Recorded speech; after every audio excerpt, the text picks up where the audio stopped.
Hi, I'm Sharona Clements, curator of art at the Peel Art Gallery, Museum and Archives. And today we're in the art gallery vault looking at a painting by an artist named George Reid. George Reid lived in Toronto, mostly in Toronto, but he was Ontario-based artist, and he lived between 1860 and 1947.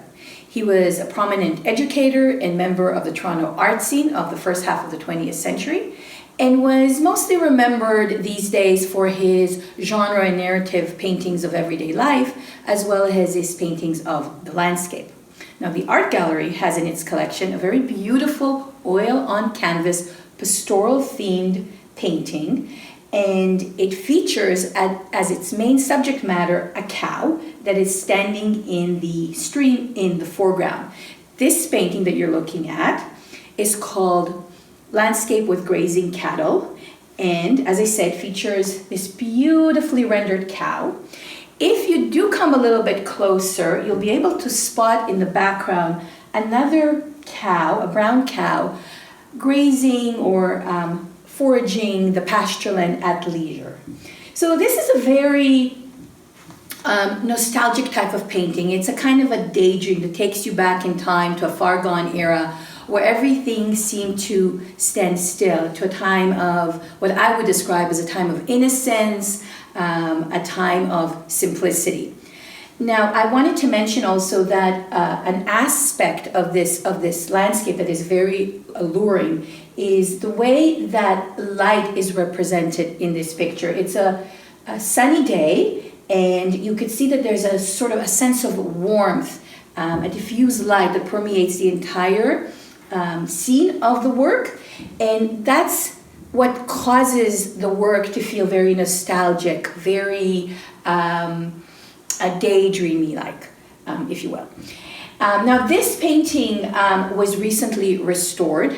It was going to be displayed in an exhibition that commemorated the 50th anniversary of the Peel Art Gallery, Museum and Archives in late 2018. And as one of the oldest works in our collection, it certainly had seen better days. When we pulled it off the rack, we noticed that it was full of grime and dust that needed to be removed. And there were also certain areas that were damaged, that were actually torn. The canvas itself was torn. So in the area where the cow is, the prominent cow, right by her snout, I'm going to call her her. So right by the snout, there was a vertical tear running right along here that was quite visible. And there was another tear that happened right here in the upper area where the branches are. Those needed to be repaired. They needed to be in-painted, filled in. And once that was done, we could proceed to clean up the entire surface of the canvas and then varnish it. So in order to undertake such a big task, we had to hire a conservator who specialized in restoring a painting such as this one.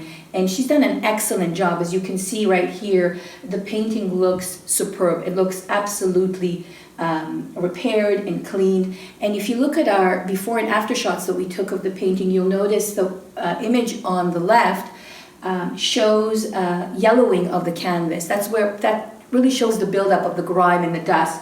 And then when you look on the right side of the canvas, it looks much lighter and brighter once it's been cleaned up. Now, one other thing I have to mention is the beautiful gold finished frame. I mean, isn't it a masterpiece in itself? It's a work of art in itself, in my mind. And it had a few abrasions that also needed to be repaired, so that task was undertaken as well. You'll notice there's still a few cracks, but it is in a stable condition. Now, once all of this has been completed, the work was ready to be unveiled, and it was certainly exhibited in that exhibition. It was a great hit. And look at it today. It's just a beautiful work of art. Now, if you enjoyed this segment, which I hope you really did, please let us know, and I certainly hope to catch you here again next time.